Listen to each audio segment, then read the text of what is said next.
Salut, c'est Julien, bienvenue dans cette nouvelle vidéo. Aujourd'hui, je vais vous partager une façon alternative de combattre l'inflation. Donc c'est un petit peu plus exotique que ce que je vous propose d'habitude sur la chaîne puisqu'on va parler de l'investissement dans les montres. Donc c'est quelque chose que je fais depuis quelques années maintenant et qui m'a rapporté pas mal d'argent. Par contre, c'est quelque chose aussi qui est assez difficile quand on commence. On peut facilement faire des erreurs qui sont très coûteuses et le but de cette vidéo, c'est de vous partager ce que j'ai pu apprendre pour vous éviter justement ces erreurs. Donc dans la première partie, on va voir en quoi c'est un investissement qui peut être intéressant, quels sont les avantages d'investir dans les montres, et également les inconvénients parce que tout n'est pas rose et on peut très facilement faire des erreurs coûteuses. Donc regardez bien cette première partie si vous êtes néophyte. Et ensuite, en seconde partie, on va faire une sorte d'étude de cas. Je vous partagerai 3 montres dans lesquelles j'ai investi au cours des 2 dernières années. Donc 3 marques différentes, 3 rangées de prix différentes. Et à chaque fois, je vous expliquerai pourquoi je les ai achetées, à quelle date exactement, à quel prix exactement et combien elles valent aujourd'hui pour que vous ayez une idée de l'évolution et de savoir si j'ai gagné ou perdu de l'argent avec ces 3 montres. Donc je vous invite à bien rester jusqu'à la fin pour le découvrir et j'espère sincèrement que la vidéo va vous plaire. Si c'est le cas, comme d'habitude, n'oubliez pas les énormes pouces vers le haut, les commentaires et également de vous abonner à la chaîne en activant la petite cloche. Maintenant que ceci est dit, on rentre dans le vif du sujet. C'est parti! Alors pour moi, ce qui rend le fait d'investir dans les montres extrêmement intéressant, et c'est peut-être la raison pour laquelle vous avez cliqué sur cette vidéo, c'est que quand c'est bien fait, ça peut être extrêmement lucratif. Et pour comprendre pourquoi le fait d'acheter une montre peut rapporter de l'argent, ce qui peut être un concept un petit peu farfelu pour ceux qui ne sont pas familiers avec ce monde, il faut comprendre le marché, son évolution, comment il a explosé au cours des 4-5 dernières années et l'énorme déséquilibre qu'il peut y avoir entre l'offre, les montres qui sont disponibles sur le marché et la demande, donc les acheteurs potentiels de ces montres. Donc au niveau de l'offre, pourquoi il y a aussi peu de montres?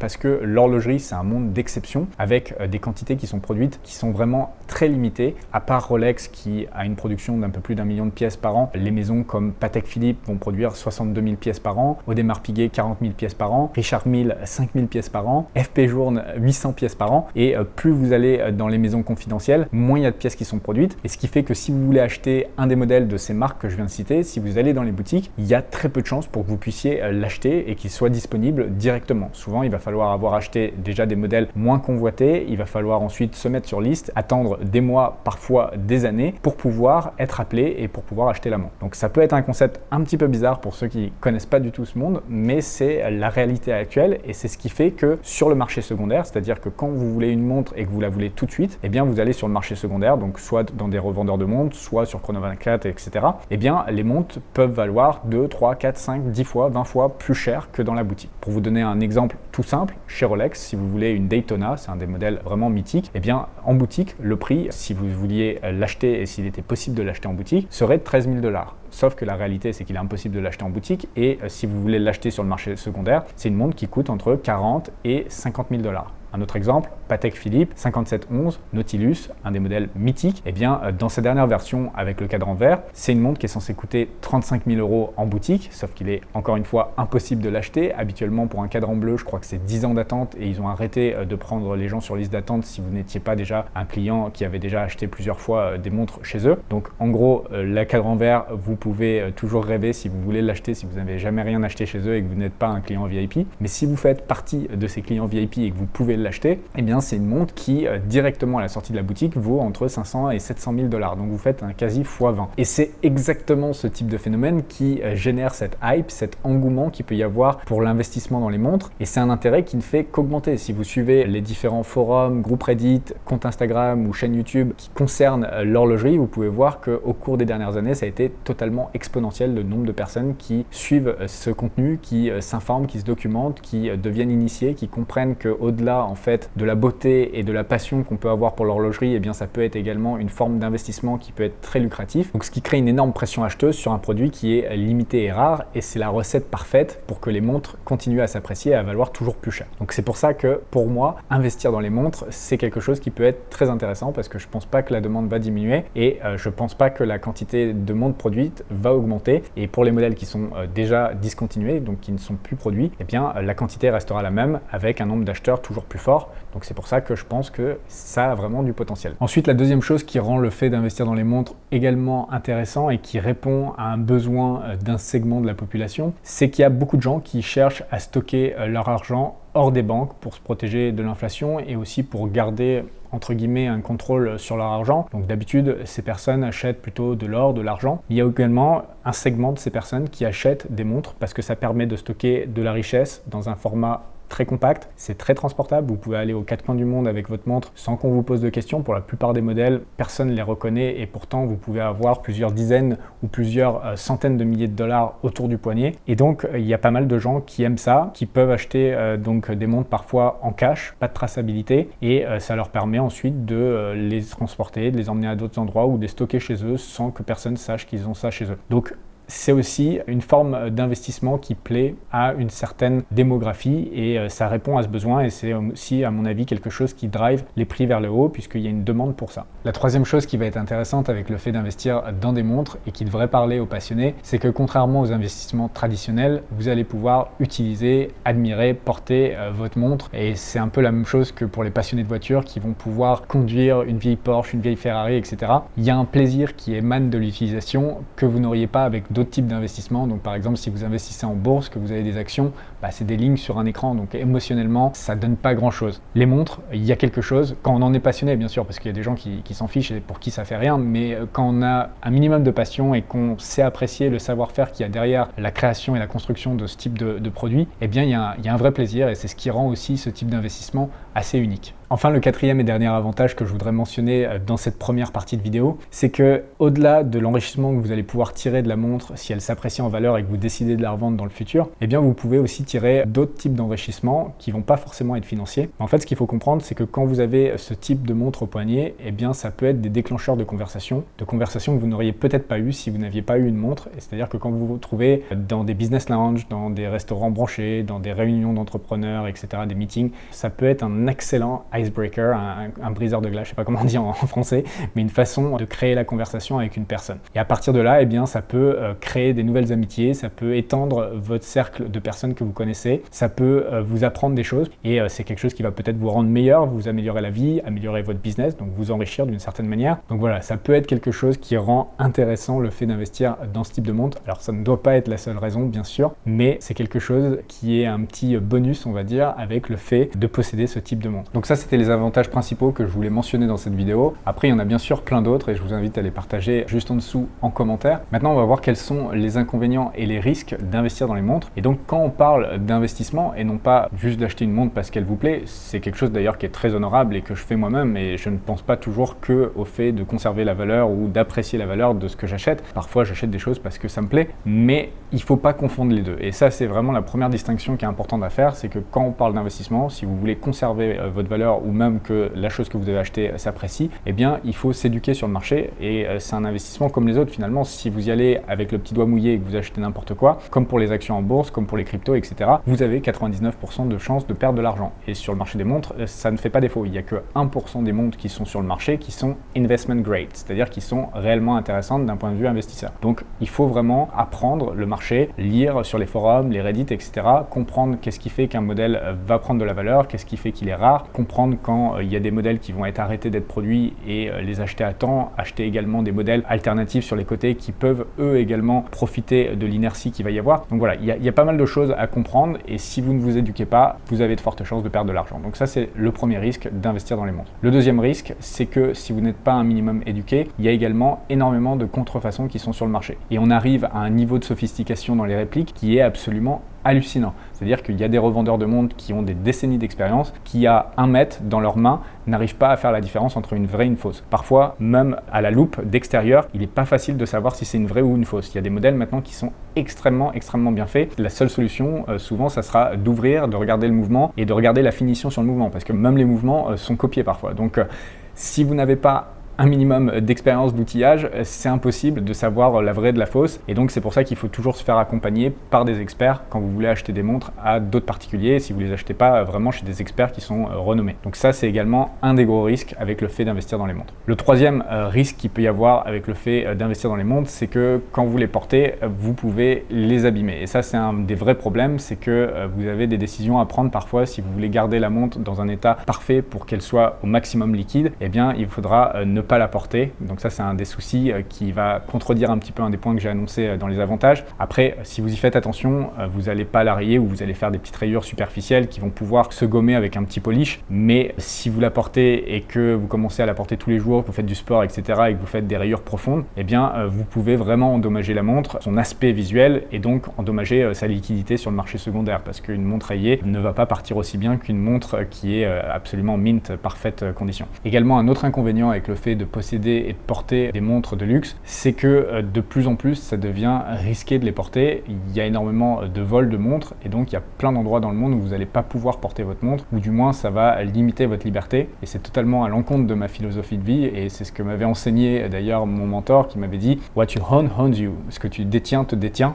Et c'est tellement vrai avec les montres, c'est-à-dire que si vous êtes dans un endroit qui va être moyennement sûr, ce que je qualifie moyennement sûr, c'est la France par exemple, Paris, vous n'allez pas vous balader sur les quais de Seine avec une montre à 50 000 $, tout simplement. Vous allez aller de chez vous au restaurant, en Uber et retour pareil, sans commencer à vous balader ou quoi que ce soit. Donc ça vous enlève un petit peu de la liberté en termes d'action, en champ d'action. Si vous, après le restaurant, vous décidez de vous balader, vous ne pouvez pas le faire parce que vous avez une montre autour du poignet qui vaut trop cher et qui a un risque trop important pour la perte de l'investissement et pour votre sécurité physique. Vous pouvez vous faire agresser et même avoir des séquelles après. Donc pour moi, c'est vraiment un des aspects les plus négatifs de posséder ce type de montre. C'est la sécurité qui va avec et c'est ce qui fait que j'ai jamais toutes mes montres avec moi, qu'elles sont souvent dans des pays qui sont différents de là où je suis et je vais porter mes montres les plus chères uniquement quand je vais être dans des pays sûrs, notamment dans les pays du Golfe, aux Émirats, à Dubaï, où là vous pouvez les porter de jour comme de nuit sans problème, mais quand vous êtes dans des capitales européennes, vous allez soit pas les porter, soit les porter avec un itinéraire prédéfini, ce qui va enlever de la liberté et donc c'est un énorme désavantage qu'il fallait que je vous partage dans cette vidéo pour être totalement transparent avec vous et que vous sachiez que quand vous investissez dans des montres,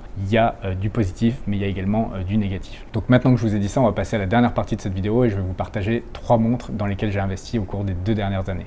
Alors la première des montres que je voudrais vous présenter, c'est une Rolex Datejust en 36 mm. C'est une montre emblématique de chez Rolex puisque c'est la première à avoir eu la complication de date et c'est une montre qui existe depuis 1945. Donc quand vous l'avez au poignet, c'est 80 ans d'histoire, c'est pas rien.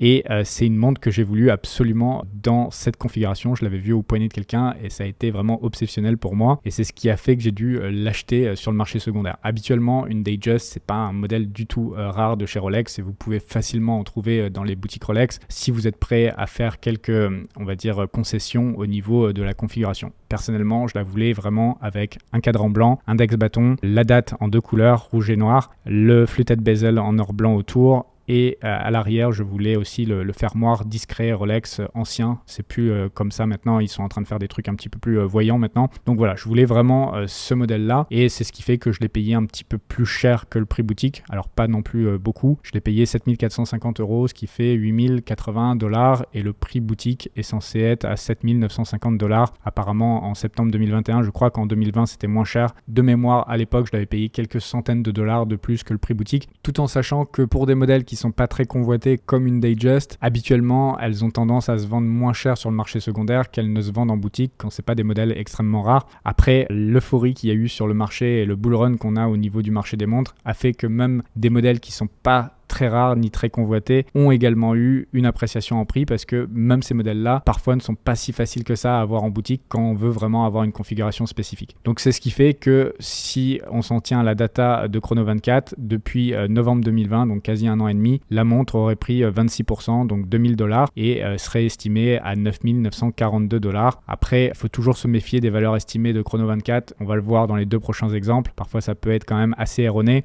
Là, je pense que c'est à peu près le prix du marché. Si on va sur Chrono24 et qu'on cherche exactement la même référence, le cadran blanc, et qu'on cherche les modèles qui ont à peu près la même configuration, effectivement, ça a l'air d'être à peu près le prix du marché. On va dire que le haut du spectre, ça va être dans les 11 000 $ avec ce vendeur qui est en France. Et le bas du spectre, ça va être dans les 9 500 $ aux États-Unis. Et également, il y a quelques vendeurs, il me semble, en Suisse qui en ont dans ces prix-là, 9 700 $ en Suisse.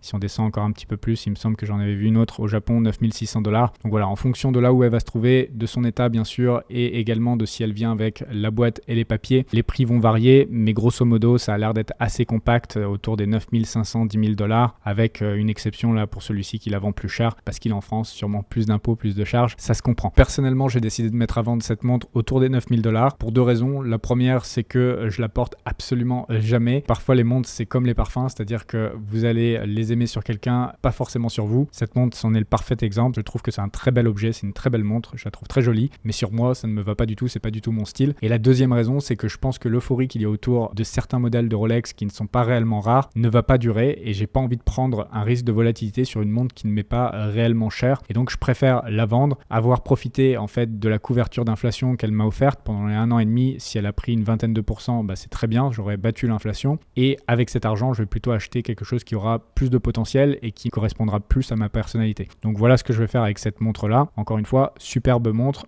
mais pas pour moi. Ensuite, la montre suivante, là pour le coup, c'est une des montres que je porte le plus souvent. C'est également ma favorite des 3 que je vais vous présenter. Si je devais en garder vraiment qu'une seule à porter au quotidien, ça serait celle-ci. Donc c'est la Tudor Submariner 75-190 en 36 mm. Donc c'est une mini Submariner et c'est d'ailleurs pour ça que je l'ai acheté. Donc pour ceux qui ne sont pas familiers avec Tudor, Tudor c'est la marque petite sœur de Rolex. Et ce qui est amusant avec les modèles vintage comme celle-ci, c'est que vous allez retrouver des signes Rolex à différents endroits. Donc sur la couronne, sur l'arrière du boîtier. Vous avez également bien sûr tout le design qui a été prix de la Rolex Submariner. Et donc si vous avez un petit poignet comme moi, c'est sûrement la meilleure Submariner que vous pouvez acheter parce que personnellement j'avais essayé les Submariner en 40-41 mm, c'était absolument ridicule sur mon poignet et celle-ci est absolument parfaite. Donc c'est une montre sportive, petite mais chic à la fois. C'est vraiment une chouette montre et c'est pour ça que c'est une de mes favorites. Donc c'est une montre que j'ai achetée en avril 2021, pile poil il y a 1 an. Je l'ai achetée au fils du propriétaire de cette montre qui l'avait achetée lui-même neuve chez Tudor en 2003, donc à Doha au Qatar, et c'est une montre qui a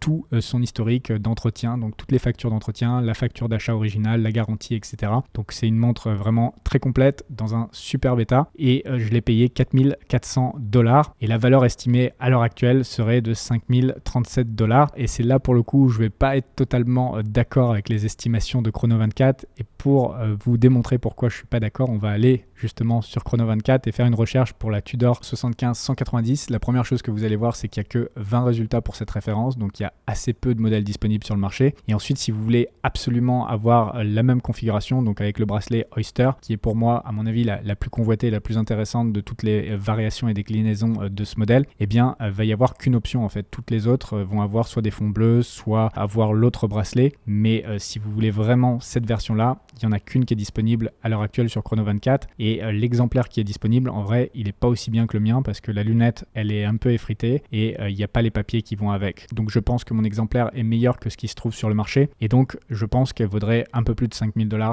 peut-être pas les 8 800, là je pense pas que ça doit être très liquide à ce prix-là, mais au moins 6-7 000, je pense qu'il y aurait quelqu'un qui pourrait l'acheter à ce prix-là. Donc voilà, c'est vraiment une de mes montres favorites et j'ai absolument aucune intention de la revendre. Je compte la porter et la garder encore de nombreuses années et j'espère qu'elle va continuer à s'apprécier comme elle a pu le faire dans le passé. Si on regarde l'historique, là au cours des 5 dernières années, c'est une montre qui a pris de la valeur d'année en année, qui n'a pas subi un énorme pump là au niveau du dernier bull run qu'il y a pu y avoir sur les montres comme le modèle suivant qu'on va voir dans un instant. C'est une montre qui a l'air assez stable, qui a l'air de prendre de la valeur chaque année et donc je suis très confiant de la garder et au-delà des variations qu'elle pourra avoir de prix, c'est une montre que j'adore. Donc peu importe si elle reste stable pendant 2-3 ans, qu'elle ne prend pas de valeur, ça m'importe peu parce que j'adore cette montre réellement, peu importe son prix.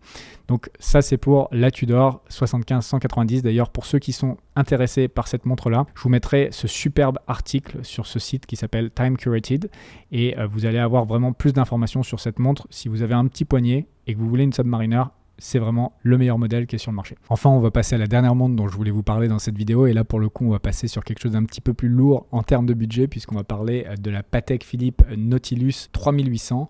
Donc encore une fois, comme j'ai des petits poignets, je peux pas faire comme tout le monde et acheter la 5711 ou la 3700. J'ai acheté donc la 3800 qui est une plus petite version de la Nautilus en 37 mm, ce qui me va bien aussi parce que niveau budget c'est moins cher mais c'est quand même relativement convoité comme on va le voir dans un instant. C'est une montre iconique qui a été designée par le célèbre Gérald Genta. C'est également une des montres les plus hype à l'heure actuelle dans sa version normale, donc en 5711, je sais plus la taille exacte, je crois que c'est 40 mm et c'est une des montres avec la Royal Oak de chez Audemars Piguet qui a connu le plus gros boom en termes de prix dernièrement et c'est celle qui fait le plus parler d'elle et c'est justement pour ça que j'ai gagné aussi pas mal d'argent d'argent en investissant dedans, c'est-à-dire que c'est une montre que j'ai achetée 39 000 $ en mars 2021, donc il y a 1 an et 1 mois. Elle a pris donc 23 000 $, 59% d'augmentation. Et là, encore une fois, je ne suis pas tout à fait d'accord avec les chiffres de Chrono24. On va aller voir ça dans un instant. Mais avant d'aller sur Chrono24, on va regarder un petit peu l'évolution des prix. Donc, c'est une montre qui prend de la valeur d'année en année, qui devrait continuer à en prendre parce que c'est une montre iconique, qu'elle n'est plus produite depuis quasi 20 ans et qu'il y a toujours plus de personnes qui sont intéressées par la Nautilus, surtout par sa grande sœur, la 5711. Et c'est ce qui fait que ça entraîne des explosions de prix, même sur ce petit modèle qui est peut-être moins connu, mais qui profite également en fait de l'engouement qu'il y a autour de la 5711, la grande sœur. Et c'est le pari que j'ai fait un peu en achetant cette montre-là au moment en fait où la grande sœur, la 5711, a été arrêtée d'être produite. Et c'est ce qui faisait pour moi que ça allait être un bon investissement et ça a payé. Après, je suis pas tout à fait d'accord avec les estimations de valeur et de bénéfices qui sont indiquées ici. Et pour vous expliquer pourquoi je suis pas d'accord, on va aller une fois de plus sur Chrono24. On va chercher la Patek Philippe 3800. On a 114 résultats. Et en fait, à mon avis, l'erreur d'estimation qu'il y a ici, elle vient du fait qu'il y a pas mal de variations. En fait, je pense que c'est une moyenne de toutes les 3800. Le souci, c'est qu'il y a des 3800 qui sont plus ou moins désirables. Et donc, celle que je possède, c'est dans les plus désirables. Après, il y a exactement la même en or blanc qui coûte encore beaucoup plus cher. Mais on va dire que si vous voulez une Patek Philippe Nautilus, vous allez la vouloir